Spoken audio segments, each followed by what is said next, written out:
اعوذ باللہ من الشیطان الرجیم بسم اللہ الرحمن الرحیم الحمد للہ رب العالمین والصلاة والسلام علی اشرف الانبیاء والمرسلین وآلہ الطیبین الطاہرین۔ سورہ مبارکہ صاد، اس سورہ مبارکہ کی ابتدا میں حرف صاد ہے، صاد، اور اسی سے اس سورہ مبارکہ کا نام سورہ صاد ہو گیا۔ یہ سورہ بھی مکی ہے، یعنی رسالت میں آپ صلی اللہ علیہ وآلہ وسلم جب مکے میں تشریف فرما تھے اس وقت یہ سورہ نازل ہوا۔ اس سورہ مبارکہ کی شان نزول میں طبرسی نے اپنی تفسیر میں روایت کی ہے کہ قریش کے بڑے بڑے لوگ، جن میں ابو جہل، ابی بن خلف، امیہ بن خلف اور ربیعہ، اس کے دونوں بیٹے عتبہ اور شیبہ، نضر بن حارث وغیرہ، اپنے سردار ولید بن مغیرہ کے ساتھ، ولید بن مغیرہ ان کا سردار، اس کے ساتھ حضرت ابو طالب کے پاس آتے ہیں اور کہتے ہیں کہ آپ ہمارے سردار اور بزرگوار ہیں ابو طالب۔ ابو طالب بنی ہاشم کے رئیس تھے اور بنی ہاشم کو سب سے اوپر بالادستی حاصل تھی۔ حضرت ابو طالب فقیر تھے، مسکین تھے، اس کے باوجود ریاست کے عہدے پر بھی فائز تھے، رئیس تھے، فقیر ہونے کے باوجود رئیس تھے، ورنہ دنیا میں فقیر نہیں رئیس ہوتا۔ ان لوگوں نے آ کر کے کہا، ابو طالب آپ ہمارے رئیس ہیں، سردار ہیں، ہمارے بزرگ ہیں، آپ ہمارے درمیان اور اپنے بھتیجے کے درمیان مصالحت کریں۔ آپ کا بھتیجا ہمارے خداؤں کو برا بلا کہتا ہے اور ان سے کہیں برا بلا نہ کہیں، آپ اپنے خدا کی عبادت کریں، ہم اپنے خدا کی عبادت کریں گے، ہم آپس میں لڑتے بڑھتے نہیں ہیں، ہر ایک اپنے اپنے خدا کی عبادت کرتے ہیں۔ ابو طالب نے حضرت رسول اللہ صلی اللہ علیہ وآلہ وسلم کو بلایا اور کہا کہ یہ بھتیجے، یہ تمہاری قوم ہے، آپ سے یہ خواہش رکھتے ہیں۔ اور میں کیا خواہش رکھتے ہیں؟ کہتے ہیں ہمیں اپنے معبودوں کو پوچھنے دو، تم اپنے معبود کی عبادت کرو۔ آپ نے فرمایا میں پیشکش کرتا ہوں کہ آپ لوگ ایک کلمہ کہہ دیں، اور یہ کلمہ اگر کہہ دیا تو آپ لوگ عرب اور عجم کے اوپر حکمرانی کرو گے۔ ایک کلمہ کہہ دو۔ سرداران قریش نے کہا اگر عرب و عجم پر ہم نے حکمرانی کرنا ہے ایک کلمہ کے عوض میں، تو کیا ہم 10 کلمہ کہہ دیں گے؟ کہو کیا کلمہ کہہ دیں؟ فرمایا کہہ دو لا الہ الا اللہ۔ اچھا، اپنے معبودوں کو نفی، یہ نہیں ہو سکتا۔ دوسری روایت میں ہے یہ سن کے رسالت میں آپ غیظ و غضب میں ہوئے اور کہا کیا بات کرتے ہو کہ ہم تمہارے معبودوں کو کچھ نہ کہیں، اور تم نے اگر آفتاب میرے سیدھے ہاتھ میں اور ماہتاب میرے دوسرے ہاتھ میں، رکھ دیں، یعنی بہت بڑی سلطنت دے دیں، پھر بھی میں یہ دعوت نہیں چھوڑوں گا۔ اس واقعے کے بعد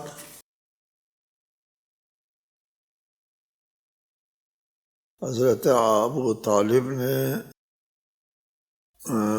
فرمایا بیٹا اپنا کام جاری رکھو۔ اس حال میں آپ سے فرماتے ہیں حضرت ابو طالب اپنا کام جاری رکھو، ان کو اعتنا میں نہ لو، میں کبھی آپ کی مدد کرنا نہیں چھوڑوں گا۔ چنانچہ حضرت ابو طالب نے اپنا رد عمل ان اشعار میں اظہار فرمایا۔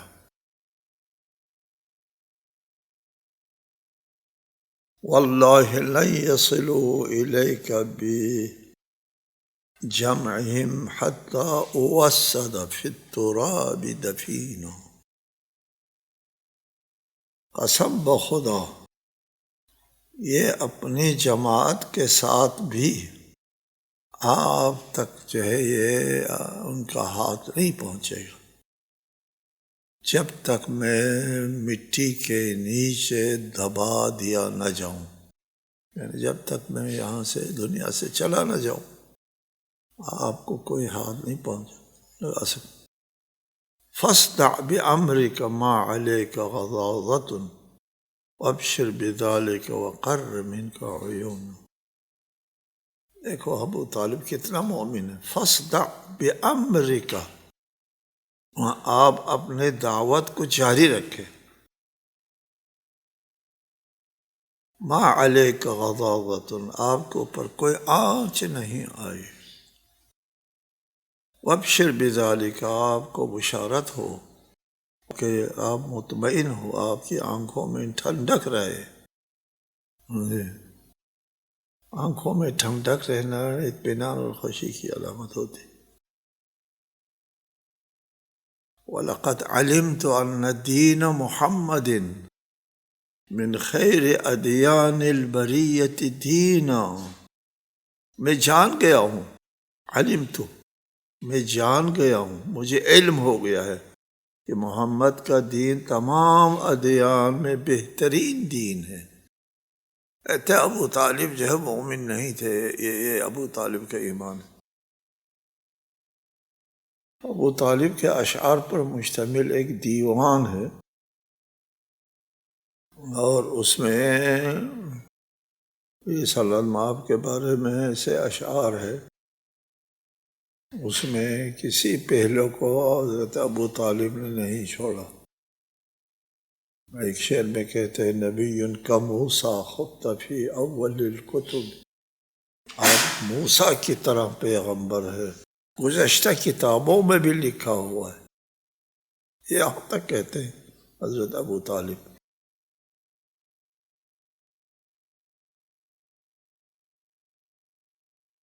بسم اللہ الرحمن الرحیم۔ صاد والقرآن ذی الذکر بل الذین کفروا فی عزت و شقاق۔ صاد قسم ہے اس قرآن کی جو نصیحت والا ہے، مگر جنہوں نے اس کا انکار کیا وہ غرور اور مخالفت دشمنی میں ہے۔ والقرآن ذی الذکر، قرآن نصیحتوں سے لبریز ایک کتاب ہے، قرآن ہدایت کی کتاب ہے، قرآن کسی ایک موضوع کی کتاب نہیں ہے جہاں آپ ایک تسلسل کا مطالبہ کریں۔ قرآن ہدایت کی کتاب ہے، قرآن کی ایک آیت میں تاریخ ہے، ہدایت ہے، وہ موعظہ ہے، عبرت ہے، سب کچھ ہوتا ہے ایک آیت میں۔ اس میں کسی قسم کا کوئی خلل نہیں ہے۔ اگر کافر لوگ اس کو نہیں مانتے ہیں تو اس وجہ سے نہیں کہ اس قرآن میں کوئی خلل ہے یا کوئی خامی ہے، بلکہ کافروں کے اندر غرور اور تکبر اور دشمنی ہے، یہ دشمنی اور ضد اور حد درمی ایسی بات ہے جس کی وجہ سے اس نصیحت کو لوگ نہیں مانتے۔ کم اہلکنا من قبلہم من قرن فنادوا ولات حین مناص، ان سے پہلے ہم کتنی قوموں کو ہلاک کر چکے ہیں، پھر جب ہلاکت کا وقت آیا تو فریاد کرنے لگے، فنادوا، مگر وہ بچنے کا وقت نہیں تھا، ولات حین مناص، ولیس حین من، لاتا لیسا کی جگہ ہے، نہیں ہے، لا کے ساتھ تا بھی آتا، آپ نے نحو میں پڑھا ہے۔ اور جب عذاب آ گیا تو اس وقت ان کے فریاد اور ان کا چیخنا وغیرہ کارآمد نہیں ہو گیا۔ فنادوا، ان قوموں نے پکارا، کب پکارا؟ جب عذاب آ گیا، یہ فنادوا، ہم نے ہلاکت میں ڈال دیا ان کو، جب ہلاکت کا وقت آ گیا تو فنادوا، اب چیخنے لگے، ہم مان جاتے ہیں، ہم ایمان لاتے ہیں، نہیں، یہ ولات حین مناص، اب بچنے کا وقت نہیں ہے۔ فرعون کے بارے میں ہے، جب وہ غرق ہو رہا تھا، زیر آب چلا گیا تو اس نے کہا تھا میں خدا پر ایمان لاتا ہوں، وقت گزر گیا تھا، پانی کے نیچے چلا گیا تھا، مجھے اب بچنے کی نوبت نہیں آئے گی۔ وعجبوا ان جاءهم منذر منهم وقال الکافرون ھذا ساحر کذاب، اور انہوں نے اس بات پر تعجب کیا خود انہی میں سے کوئی تنبیہ کرنے والا آیا، اور کفار کہتے یہ تو جھوٹا اور جادوگر ہے، جھوٹا جادوگر ہے۔ وعجبوا ان جاءهم منذر منهم، ہمارے درمیان میں سے یہ بچہ کل ہمارے ساتھ کھیلتا اٹھتا بیٹھتا تھا، یہ یتیم عبداللہ کا یتیم، یہ اللہ کا نمائندہ کر ہمارے پاس آتا ہے، یہ رسول منہم نہ ہوتا، منہم نہ ہونے کی دو صورتیں ہیں، ایک تو یہ ہے کہ کسی اور قوم سے آ جاتا کوئی رسول، کہیں عجم سے، کسی یونان سے، کسی یورپ، کسی اور قوم سے آ جاتا تو کہتے کہ اس کو ہم تو جانتے بھی نہیں کہ ان کی نسل کیا ہے، یہ کس کا ہے بیٹا ہے، یہ اس کی کیا کردار کیا ہے، اس کو ہم اس کے بعد ہم کیسے مانیں جس کو ہم سرے سے جانتے ہی نہیں، نہ اس کو نہ اس کی قوم و قبیلے کو، ایک ناشناس، ایک انجان شخص کو ہم کیسے مانیں؟ اگر منہم نہ ہوتا، من غیرہم ہوتا، ایک صورت۔ دوسری صورت اگر منہم نہیں ہے، یعنی انسانوں میں سے نہیں ہے، کوئی فرشتہ پیغمبر بن کے آ جاتا تو کہتے ہیں فرشتہ، یار ہم میں اور فرشتے میں کیا قدر مشترک ہے، فرشتہ آ کر کے ہماری تنبیہ کرتا ہے، ہم سے کہتا ہے عبادت کرو، ہم سے کہتا ہے حلال حرام سے بچو، ہم سے کہتا ہے روزہ رکھو، یہ خود کو نہ کھانے کی ضرورت نہ پینے کی ضرورت ہے، یہ ہمارے ساتھ احساسات میں شریک نہیں ہے، ہمارے ساتھ جو ہوتے ہیں جذبات اس میں شریک نہیں ہے، ہمارے ساتھ بھوک پیاس وغیرہ میں شریک نہیں ہے، اور خود بالاتر ہو کر ہم سے کہتا ہے یہ کرو یہ نہ کرو، یہ کرو نہ کرو، اس کا کیا جاتا ہے؟ اگر منہم نہ ہوتا، من غیرہم یعنی من غیر البشر ہوتا تو پھر یہ بات سامنے آتی. وقال الکافرون ھذا ساحر کذاب، اس کو ساحر اور کذاب کہتے تھے، دل سے مانتے تھے کہ انہوں نے کبھی اس کو جھوٹ بولتے ہوئے نہیں سنا، اور نبوت کا اعلان کرنے کے بعد اس کو صادق اور امین کہتے تھے جی. اور کسی حساب سے ان کے کردار اور سیرت میں کوئی داغ و دھبا نہیں تھا، اور اب کوئی اور عذر تو نہیں بنتا، اس کو ساحر کہہ دیا اور کذاب کہہ دیا، جب کہ وہ دل سے جانتے اور سمجھتے تھے. ابو جہل نے کہا تھا، ابو جہل کی ایک بات جو ہے وہ تاریخ کے صفحات میں درج ہے. ابو جہل نے کہا تھا محمد نے کسی انسان کے اوپر بہتان نہیں لگایا ہے، جھوٹی نسبت نہیں دی ہے کسی انسان کے اوپر. یہ اللہ کے اوپر بہتان لگائے گا کہ اللہ نے مجھے پیغمبر بنایا ہے اور نہ بنایا ہو؟ نہیں ہو سکتا. ہے تو سچا بندہ، لیکن ہم اس کی بالادستی کو نہیں مانیں گے. یہ تھا مسئلہ تھا بالادستی کا، مسئلہ تھا چودراہٹ کا. ہمارے زمانے میں بہت سے مسائل چودراہٹ کی وجہ سے اختلاف آتے ہیں، لڑائی ہوتی ہے، جھگڑے ہوتے ہیں، ضد میں آتے ہیں، گمراہ بھی ہوتے ہیں اسی ضد بازی میں چودراہٹ کے. جی یہ عبداللہ ابن زبیر مکے کا حاکم بنتا ہے، 6 مہینہ اس کی حکومت رہی. عبداللہ ابن زبیر اس وقت جب اس کی حکومت رہی مکے میں، مکہ پر، صرف مکہ کے اوپر اس کی حکومت رہی، اس وقت اس نے درود بھیجنے پر پابندی لگا دی. درود نہ بھیجا کرو، یعنی اللہم صلی علی محمد نہ کہا کرو. کیوں؟ کہتے اس سے بنی ہاشم کی ناک اونچی ہو جاتی ہے.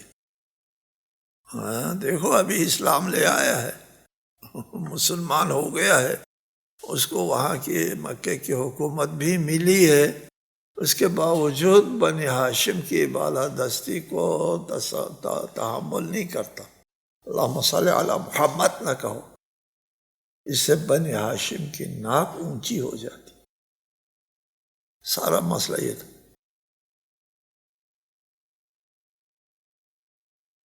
مشرکین کہتے ہیں اجعل الآلہۃ الہا واحدا ان ھذا لشیء عجاب، کیا اس نے بہت سے معبودوں کی جگہ صرف ایک معبود بنا لیا؟ یہ تو بڑی عجیب چیز ہے. یہ کیا یہ مسئلہ، ہمارے بہت سے خدا ہوتے ہیں، بہت سے معبود ہوتے ہیں، ان کی ثقافت اور ان کے کلچر میں ایک مسلم اور مانوس چیز تھی کہ زندگی کے ہر شعبے کے لیے ایک معبود ہوا کرتا ہے، اور زندگی کے ہر شعبے کی ضرورت جو ہے وہ معبود پوری کرتا ہے. اس لیے متعدد معبود ہوتے ہیں، زندگی کے متعدد شعبے ہوتے ہیں، ہر شعبے کے لیے ایک ذمہ دار ہونا ہوتا ہے.